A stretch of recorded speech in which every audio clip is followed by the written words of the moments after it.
ഏറ്റുമാനൂർ നഗരസഭയിലെ വികസന മുരടിപ്പിനും അഴിമതി ഭരണത്തിനുമെതിരെ ഭാരതീയ ജനതാ പാർട്ടി ഏറ്റുമാനൂർ മുനിസിപ്പൽ കമ്മിറ്റിയുടെ നേതൃത്വത്തിൽ വികസന മുന്നേറ്റ യാത്ര നടത്തി.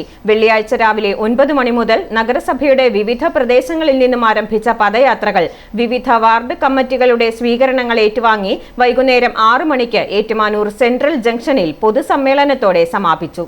3 മേഖലാ ജാഥകളാണ് നടന്നത്. മുനിസിപ്പൽ കൗൺസിലർമാരായ സുരേഷ് വടക്കേടം, ഉഷ സുരേഷ്, രശ്മി ശ്യാം എന്നിവരുടെ നേതൃത്വത്തിൽ ചെറുവാണ്ടൂരിൽ നിന്നും ആരംഭിച്ച മേഖലാ ജാഥയ്ക്ക് ക്ഷേത്രനഗരിയായ ഏറ്റുമാനൂരിൽ സ്വീകരണം നൽകി. കെ രാജഗോപാൽ പദയാത്രാ സംഘത്തെ അഭിസംബോധന ചെയ്തു.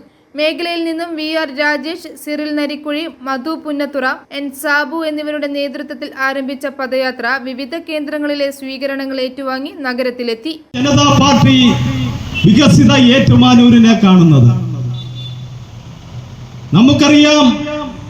കുടുംബം എന്ന് പറയുമ്പോൾ അവരുടെ മുഴുവൻ ആവശ്യങ്ങളും, ആരോഗ്യപരമായിട്ടുള്ള ആവശ്യങ്ങൾ, അതുപോലെ യുവജനങ്ങളുടെ ആവശ്യങ്ങൾ, അതുപോലെ വനിതകളുടെ ആവശ്യങ്ങൾ, അതുപോലെ കുട്ടികളുടെ ആവശ്യങ്ങൾ, അതിനൊക്കെ പരിഹരിക്കുന്നതിന് 1300 ക്ഷേമ പദ്ധതികൾ കേന്ദ്ര സർക്കാർ ആവിഷ്കരിച്ചിരിക്കുകയാണ്.